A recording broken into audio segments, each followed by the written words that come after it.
Welcome back, dear listeners, to another powerful episode on Central City Radio. I'm your host, Shante Saulsberry, and this is Talk Therapy.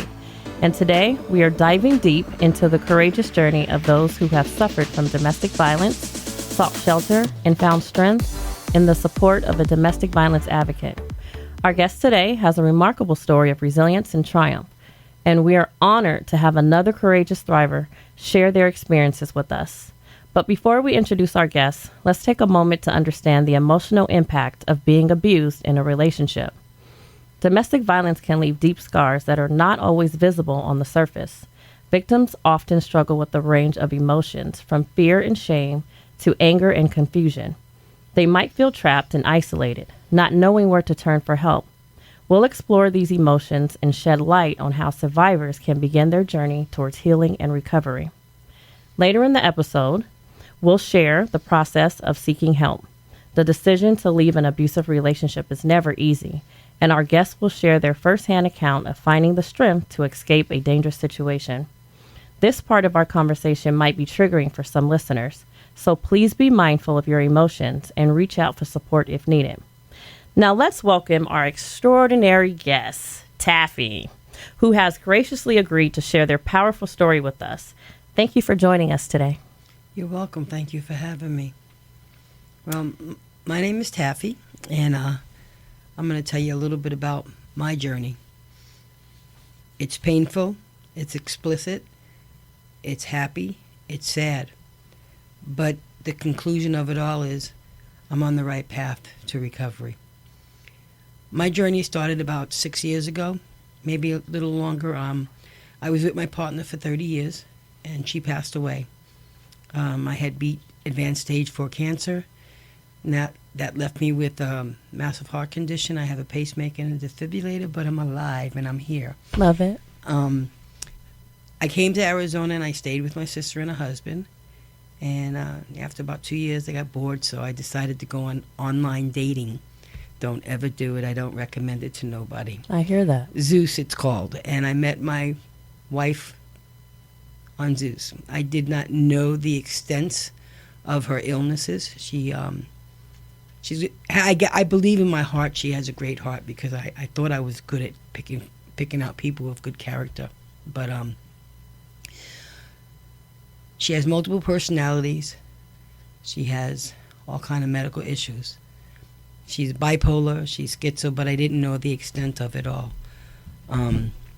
I got involved with her. I fell in love with her, but I can't tell you what I fell in love with. The abuse started maybe a year, probably sooner than that, into the relationship, because my sister pulled me aside and said that I was a happy-go-lucky person, but that when I was with this young lady, I shut down and I put walls up around me. And I didn't know, because I've never been in an abusive relationship. I would personally would have rather her beat me up every day than verbally abuse me the way she did. If the sun didn't shine, it was my fault. If I talked to another human being, male and or female, I was screwing them. I think I screwed all of Arizona, men and females. It got to a point where I moved out of my sister's house, and I moved out in the desert where she lives. And after a while, I couldn't use the phone to call any friends. I couldn't call family. If I did, I'd have to do it in front of her, on speaker. And at one point, my niece said to me, "Auntie, why do I have to talk to you on speaker? What if I want to talk to you personally? Who is she?" But anyway, the fighting got really intense. I started being called all kind of names that, heck, I didn't even know the meaning of half of these names. Narcissist, nigger, sluts, whores, you name it, I was it. And after a while, I started to wonder, am I really these things? You know, I was always a happy-go-lucky person. I always was there for my friends. I have friends all over the world, family. But Carol, after a while, take a moment. After a while, I had nobody. I left a couple of times. Let me go back a little bit. I wanted my sponsor. I'm a recovering alcoholic and addict. I'm clean 38 years. And I wanted her to meet my sponsor, which lives in Las Vegas.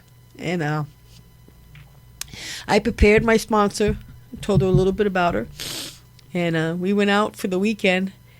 And she picked us up from the hotel. We were going to go for a ride, have dinner, and go play bingo in Las Vegas. And we weren't even there an hour. And all of a sudden, she comes out of the room. I know you're effing talking about me and blah, blah, blah, blah, blah. So she went to my sponsor and said, can you take me back to the hotel? And my sponsor said, no effing way, take a Uber. My sponsor was pretty upset that she didn't even give it a chance to want to stay and get to know anybody. So she stormed out of the house, and I chased her, and she left. And I chose to stay with my sponsor because I hadn't seen her in a couple of years, and I needed to just hang out with her. And after a while, she took me back to the hotel, and my wife proceeded to call me all kind of names, and then took a bottle of perfume and took it and hit the middle of my skull, broke the glass, and I had a knot on my head for about a week and a half, the size of a golf ball. And I proceeded to still stay. And then after a while, the verbal abuse, like I said, I would rather you beat me up every day, because the verbal abuse is the most painful. Till this day, I question, things that I do or don't do. But anyway, I left the first time, and I went to Las Vegas. I went to my sponsor's house, and I was fine as long as I didn't hear from her. But then she found out where I was, and of course, I love you, I'm so sorry, it'll never happen again, and of course I fell for it, and I went back. The abuse got even worse. Everything was my fault. It's Jim and I. We did everything for you. When I met her, she had nothing. She had no life. She had no medical insurance. She had no clothes. She had nothing. And I still had some money left over, so I took care of it all. I got her eyes examined. I got her medical coverage, whatever she needed, because that's who I am. If you need something, I can give it to you. Here. Anyway, everything just got out of hand. Everything. I used to remember going to sleep at night, and I'd cringe in the fetus position, wondering what she was going to do next. Or I found out after the fact the nasty letters and phone calls that she made to family and friends behind my back. And my friends and family kept letters and kept the texts that she sent. I'd go to sleep at night, and she'd go to my pocketbook, and she'd steal phone numbers out of my phone book. She'd change numbers so I couldn't call them anymore. She learned my Social Security number. She took bank account information and pretty much tried to make everything hers. And I worked too hard for what I have. I don't have much, but I worked hard for it. Then she started taking money from my checking accounts, and her answer to the question was, well, we're married, common property. What's yours is mine. You know what? I'm the type of person, if you need it, ask me. Don't take it. Ask me for it. But I banked with Bank of America for 32 years, and I ended up having to shut down my account because she screwed it up so bad. Or she'd open up credit cards in my name and run them up, and then I'd be stuck with a bill in collection because I knew nothing about it. No matter what she did, I still tried to love her and accept her. But it started to get really cold in my heart. My heart's... So I will say, Taffy, that it sounds like you experienced a lot of emotional, psychological, and financial abuse. Yes. Now, what was some of the challenges that you faced equally emotionally as you endured some of this domestic violence? I was afraid to go out in public with her. Every time we went out, or if I took her to a restaurant or whatever, and she saw that I looked at somebody or somebody caught my eye, she'd yell in the middle of wherever we was, "You dumb nigga, you fucking her too?" Sorry. So were you always accused of being a cheater? Yes, constantly. Constantly. If I'm late, I stopped along the way and messed with a whore or whatever. It's either a whore or anybody. It doesn't matter who they are. And I never cheated on anybody in my life. It's just not my thing. I'm very old-fashioned, and I believe that if I give you my heart, it's all or nothing. There's no half measures, you love unconditionally. You don't love this part of a person, decide you don't want to love that person. It's either all or nothing. But for me, it just got to a point that I used to wish that I could die at night.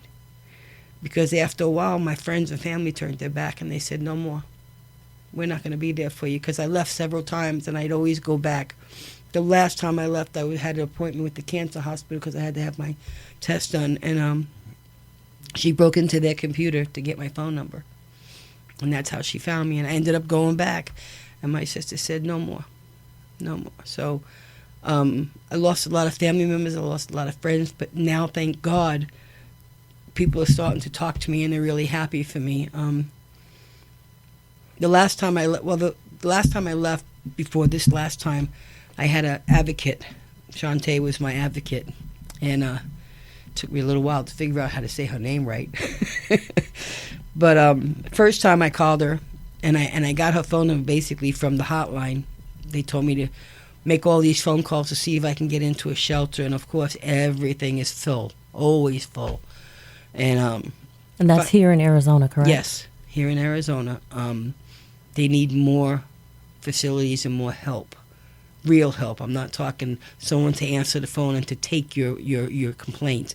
People that really look into situations and are there for the people.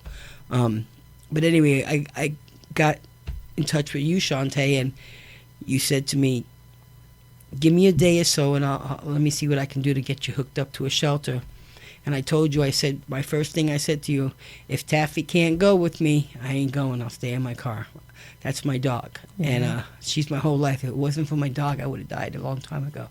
And you're not the first victim to call and say that if their animal can't get in with them, which is their family, then they would rather sleep under a bridge, sleep at a park, sleep in their car. Yep. If the animal can't go, which is family. Yeah.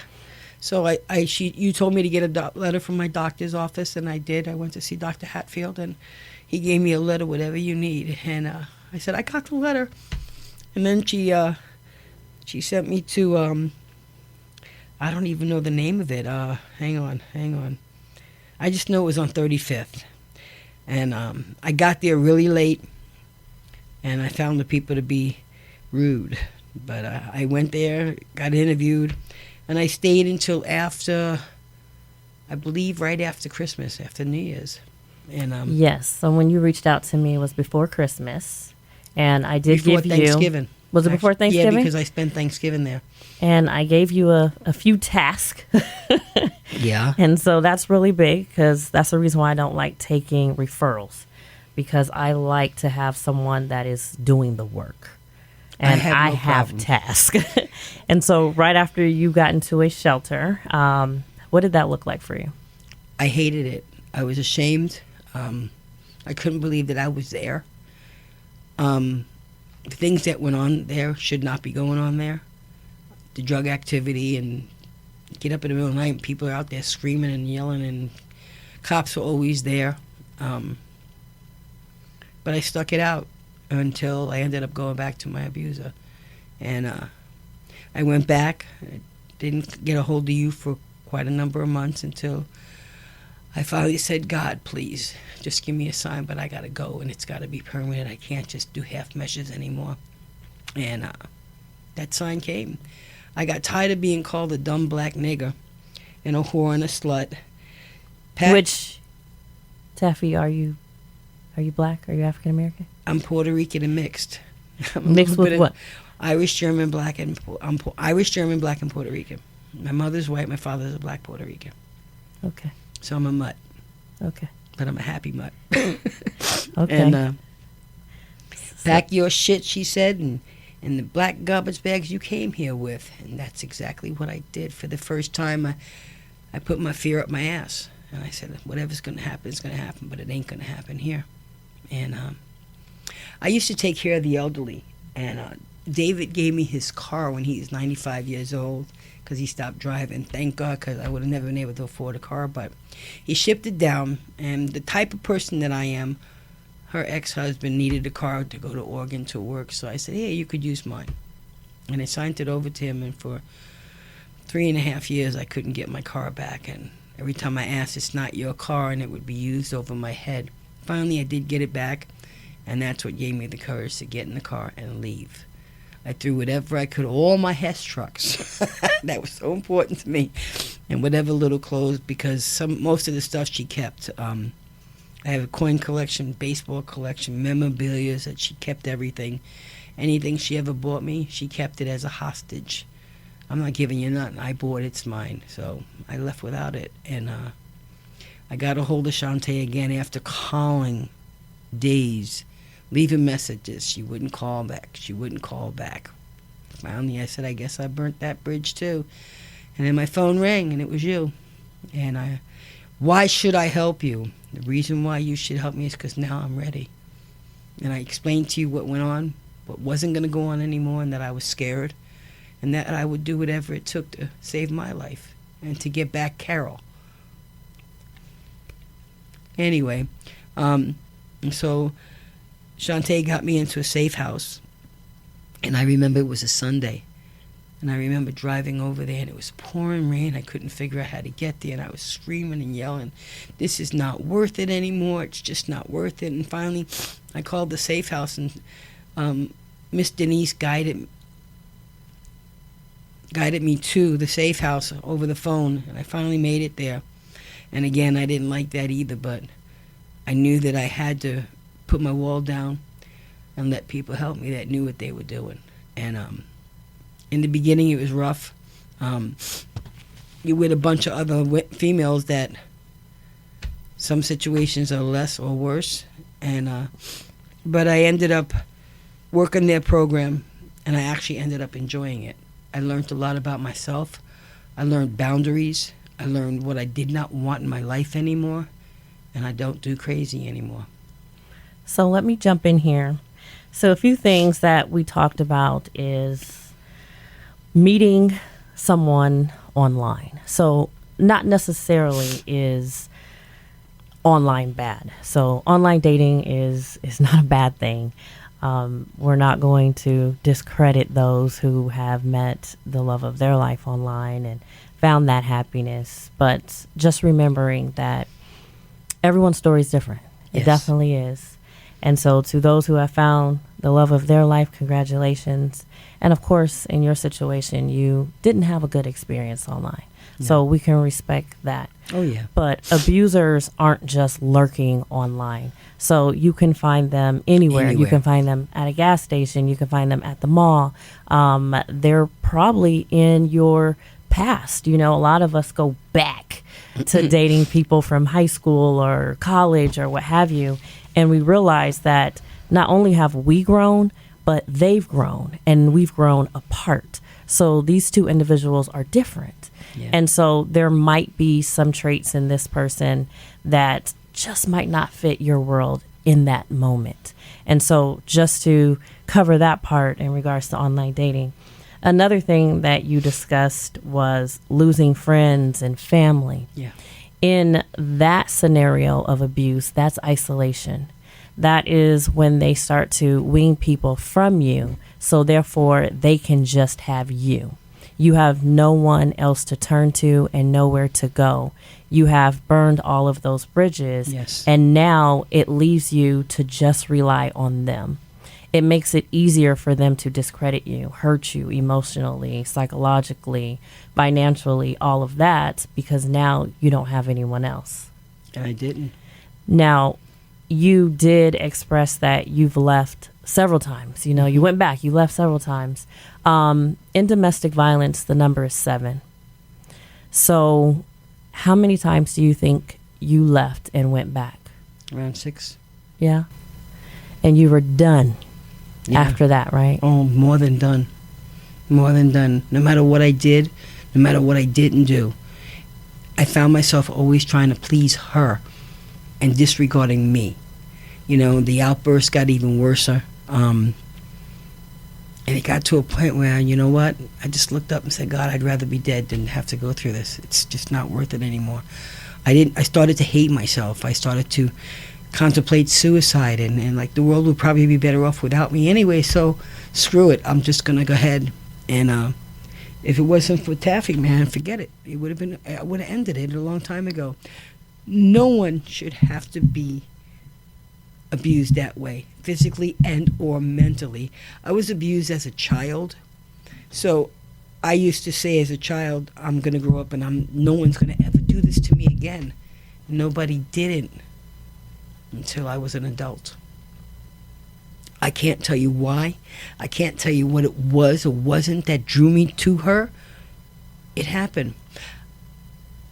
The difference between now leaving and wanting to put my life back together is for the first time I took responsibility because I allowed her to do this to me. And I had to stop the buck. So now I take responsibility for my happiness and my next journey, which is on a flowered path.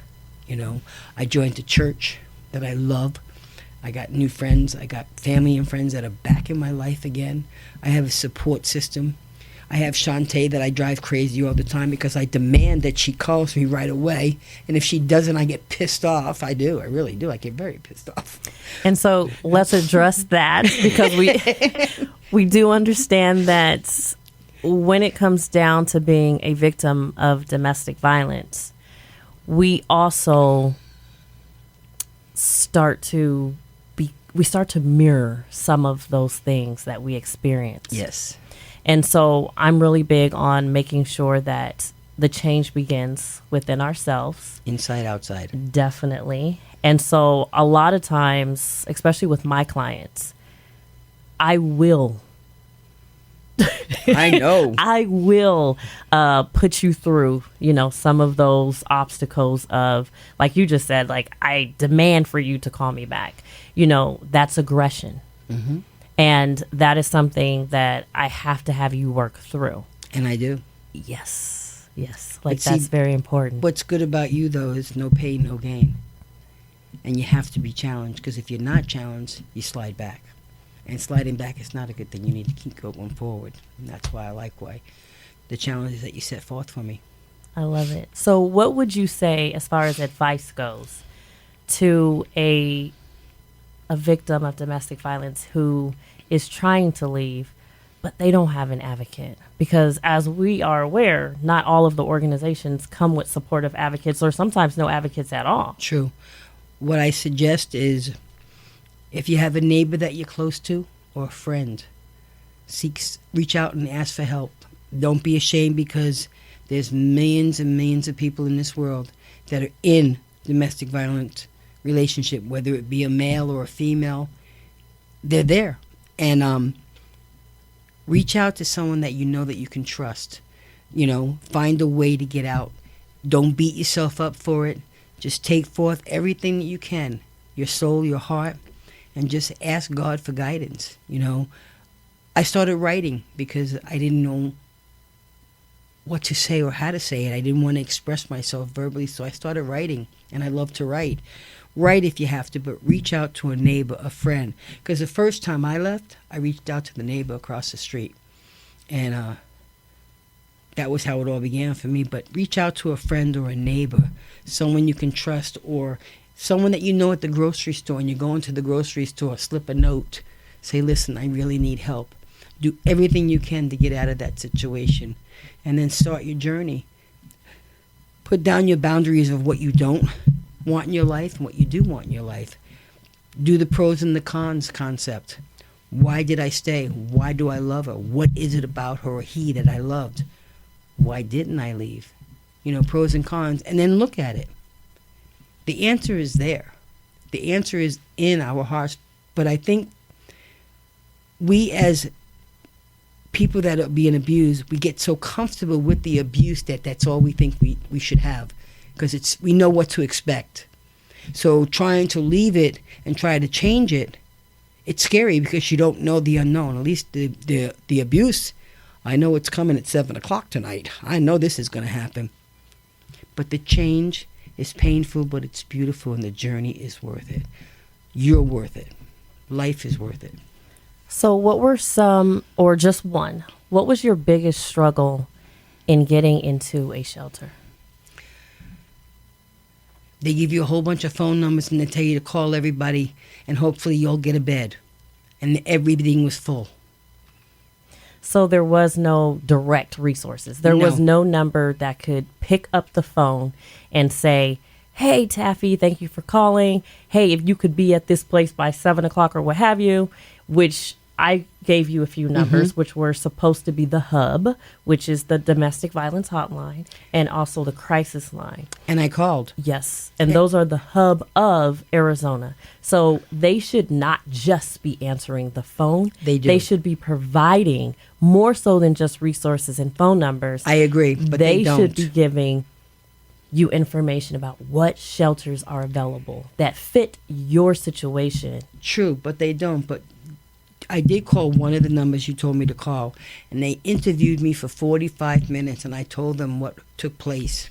They said, we're going to investigate it in 3 to 4 days. It took them 2 months to get to the house to investigate it, and she managed to convince him that there was no abuse. So they closed the case. But I know, and so did my family and friends, there was a lot of abuse. But because she's good at manipulating situations to make everything look better for her. Well, how could I abuse her? I'm in a scooter. I got lymphedema. There's no way.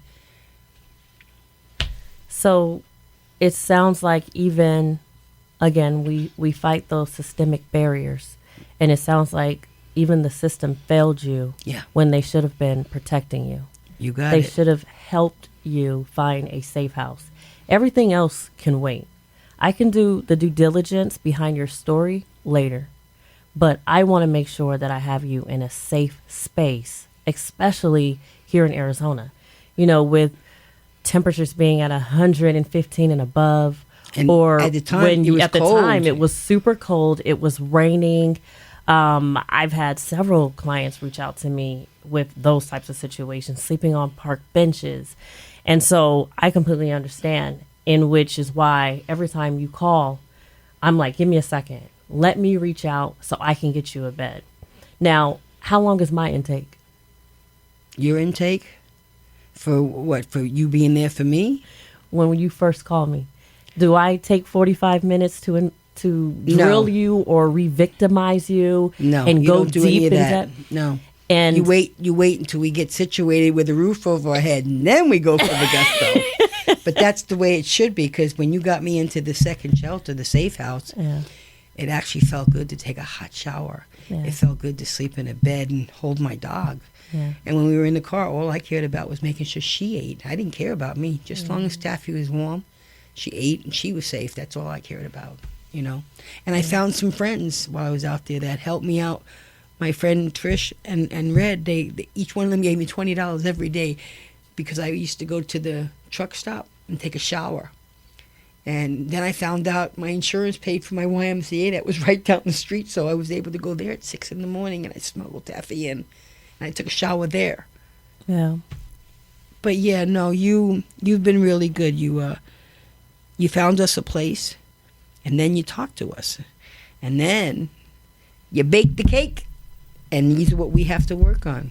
But it's worth it. If you really want your life to change, you got to be able to go all the way, no half measures, no half-stepping. It doesn't work that way. You know, you have to look at your pain. You have to look at why not. What do I want? What do I do? What don't I want? You know, and you showed me a lot of things that I knew were there, but I was too afraid to look at, because I didn't think I was good enough, or that I had anything to offer, you know, myself or the world around me. But I have a lot to offer. I'm a recovering alcoholic and addict. I'm clean 38 years. You know, I have a life now that's finally starting to get better. I can smile. And when I didn't have teeth, I'd still smile. Now, with being in the program for Janice's Women's Center, it definitely looks different. So, yes, as your domestic violence advocate, I want to be there throughout all of your emotional support. Oh, you're going to be. It's not that letting is you go. Huge. That is huge for me. And being there for you when you got baptized, how did that make you feel? In 2 words. Give me 2 words. Extraordinary, awesome. Okay. So having me there made you feel extraordinary and awesome. And special, yes. We got some more words going. And special. And special. Extraordinary, awesome, and special. You know what it's like to feel alone? I didn't feel alone. I felt a part. I was in a church that people cared about me. You showed up, you care about me. My dog got baptized with me, first time in it, and it was great. Awesome is the best word I could ever express. You know, I felt Jesus come into my life that day when the pastor's wife held me and she prayed over me, and I felt everything. And every Sunday I look forward to getting up and going to church every Sunday. And unless I'm dead, that's where I'll be. Me and Taffy. Love it. So also in Janice's Women's Center, it's like family. I mean, yes, I definitely have to put you through the program. Bake first. Definitely got to put you through the program. But you got a chance to meet my mom. I love your mom. She owes me a crock pot. Mom, I didn't get it yet. I'm waiting for it. And so just to have that personal touch, you know, I bring community. You know, I'm really big on community. Yeah. And having that close-knit love, you know. You feel it too. Yeah, showing that is important for me because I am equally, you know, I was a victim of domestic violence when I was 17, you know, my most recent relationship. So I know what I wanted and I know what I want to give. I want to give unconditional love to those that need it most. I want you to pay it forth. Share that love that you just got finished talking about earlier. Yeah. How much love you have in your heart, how much love you wanted to give to, you know, your partner, but you're robbed of that. Not only was I robbed, but what's really weird is I still love her, and I'm not going to apologize for Oh, it. yeah. It's just who I am. Yeah, definitely. You know, it doesn't go away. You know, when you truly love someone, it doesn't stop. That just means I have to love you from afar. And I have to love me first more. Correct. Unfortunately, that's all the time we have for today. A heartfelt thank you to our brave guest, Taffy, for sharing her story and shedding light on the path to healing after domestic violence. Remember, dear listeners, if you or someone you know is facing domestic violence, there is hope and help available. Reach out to the resources in our show notes or call your local helpline. Today's quote: "You are not defined by the pain inflicted upon you. You are defined by the strength it took to survive." A survivor of domestic violence, know that within you lies an unbreakable spirit, a force that can reclaim power, embrace healing, and discover the safety you deserve. Through every step you take toward rebuilding your confidence, life, and empowerment, you defy the darkness and emerge as a beacon of resilience. You are not alone on this journey. A community of support surrounds you. Together we rise, we heal, and we thrive. Your story is one of courage, and your future is filled with possibilities. Believe in yourself, for within you lies the strength to rewrite your narrative and create a life filled with love, joy, and freedom. Now, Miss Taffy, I have something special for you. What? You have a birthday coming up this Sunday. And, you know, as a victim of domestic violence, a lot of times birthdays are robbed from us. Yeah. You know, we have to highlight the abuser, but they take away everything from us. And so the one thing I want to give to you today is a highlight of a birthday, something that you might have missed out in the past few years. Thank you. Don't make me cry, because I always tell people I don't cry on whatever day it is. Yes, you do. And I do. And so with that, we have a supporter and sponsor, Kayla Caputo. I might be saying her name wrong, but Kayla has been a donor of Janice's Van Cree Boutique and Janice's Women's Center for 2 years. She has been making donations faithfully to support victims of domestic violence. And inside of your goodie bag right there is a bunch of trinkets from Kayla. And you can follow Kayla on Instagram at K_Caputo. And that's KAY__CAPUTO. Thank you, Kayla, for donating products to bring beauty, happiness, and empowerment to survivors. Thank you, Kayla. Stay tuned for our next episode on Central City Radio, where we'll continue to explore compelling stories and issues that matter. Until then, take care of yourselves and each other. I'm your host, Shante Saulsberry, and this is Talk Therapy on Central City Radio.